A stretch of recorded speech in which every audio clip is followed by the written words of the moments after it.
Let's Talk 101. I want to go over a couple of the games before I do a full review tomorrow. I want to go over the Jaguars and Chargers.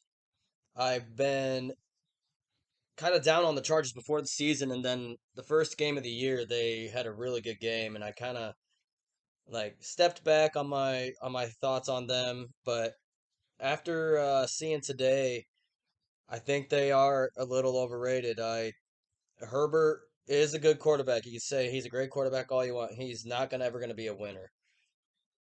He's gonna be just have the same career as Philip Rivers. Philip Rivers had great weapons around him all the time. LaDainian Tomlinson, Vince Jackson, Antonio Gates, Justin Herbert.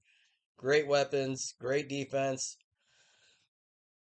Yeah, like he'll lose when you least expect it. And the Jaguars, I was hot on the Jaguars and the Eagles before the season, and the Jaguars. Trevor Lawrence looks like he took a step forward. He finally has a stable team. He has a stable coach, and Christian Kirk's a little uh, probably worth the money now. And he was kind of thought of as probably overpaid when he got signed, but it's looking like those that contract is kind of paying off. Uh, Seems like they're playing very cohesive, and their defense is very underrated.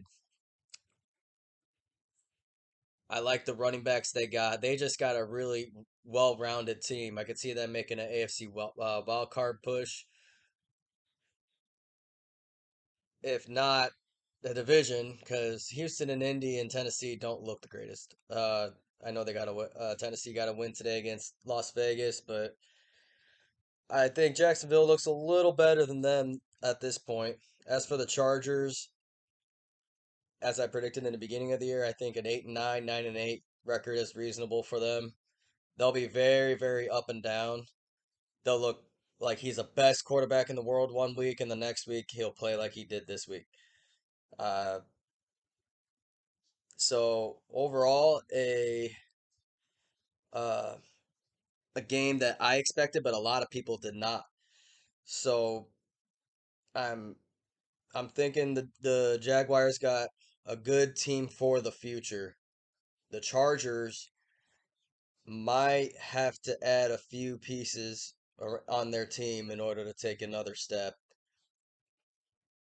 Eckler's not really an every down back, and it just seems like they don't play as a cohesive group. And maybe it's the coaching. I wasn't really high on their coach going for it on fourth down, like a 10-year-old playing Madden every single time it's fourth down. Not a fan of that, really. I think his scheme and his play calling is decent, but it's just like the Broncos coach going to be playing tonight. Broncos coach has been, it's not the scheme, it's not any of that as much as it is managing the clock and going for it on the right down and picking the right play on a specific down. Like, I think the Chargers have a lot of establishing they need to do before they go on any kind of run.